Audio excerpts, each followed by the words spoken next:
The Brother of Mercy by John Greenleaf. Whittier. Piero Luca, known of all the town as the grey porter by the Pitti wall where the noon shadows of the gardens fall, sick and in dolor, waited to lay down his last sad burden, and beside his mat the barefoot monk of La Certosa sat.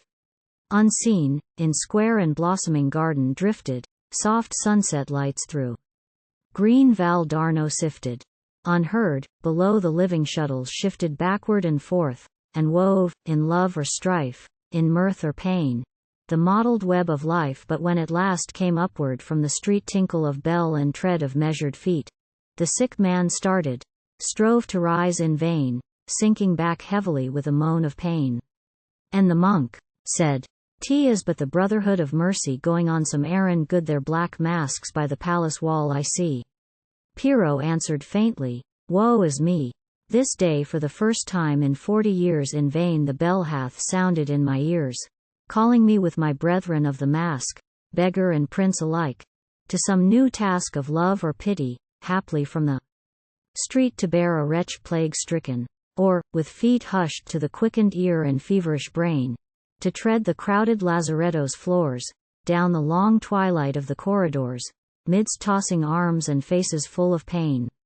I loved the work. It was its own reward. I never counted on it to offset my sins, which are many, or make less my debt to the free grace and mercy of our Lord. But somehow, Father, it has come to be in these long years so much a part of me, I should not know myself, if lacking it. But with the worker too would die, and in my place some other self would sit joyful or sad. What matters, if not I?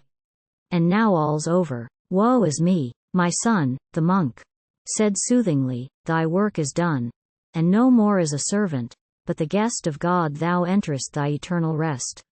No toil, no tears, no sorrow for the lost, shall mar thy perfect bliss.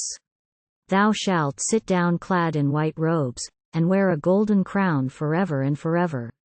Piero tossed on his sick pillow. Miserable me! I am too poor for such grand company. The crown would be too heavy for this grey old head, and God forgive me if I say it would be hard to sit there night and day, like an image in the tribune, doing naught with these hard hands, that all my life have wrought, not for bread only, but for pity's sake. I'm dull at prayers. I could not keep awake, counting my beads. Mine's but a crazy head, scarce worth the saving, if all else be dead. And if one goes to heaven without a heart, God knows he leaves behind his better part. I love my fellow men. The worst I know I would do good to. Will death change me so that I shall sit among the lazy saints, turning a deaf ear to the sore complaints of souls that suffer? Why, I never yet left a poor dog in the strata hard beset, or ass o'erladen. Must I rate man less than dog or ass, in holy selfishness? Methinks, Lord, pardon, if the thought be sin, the world of pain were better, if therein one's heart might still be human, and desires of natural pity drop upon its fires some cooling tears. Thereat the pale monk crossed his brow, and, muttering, "Madman, thou art lost," took up his pyx and fled. And, left alone, the sick man closed his eyes with a great groan that sank into a prayer, "Thy will be done." Then was he made aware, by soul or ear, of somewhat pure and holy bending o'er him, and of a voice like that of her who bore him, tender and most compassionate. "Never fear, for heaven is love, as God himself is love. Thy work below shall be thy work above." And when he looked, lo! In the stern monk's place he saw the shining of an angel's face.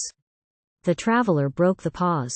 I've seen the brothers down the long street steal, black, silent, masked, the crowd between, and felt to doff my hat and kneel with heart, if not with knee, in prayer, for blessings on their pious care. Reader wiped his glasses. Friends of mine, I'll try our home brewed next, instead of foreign wine.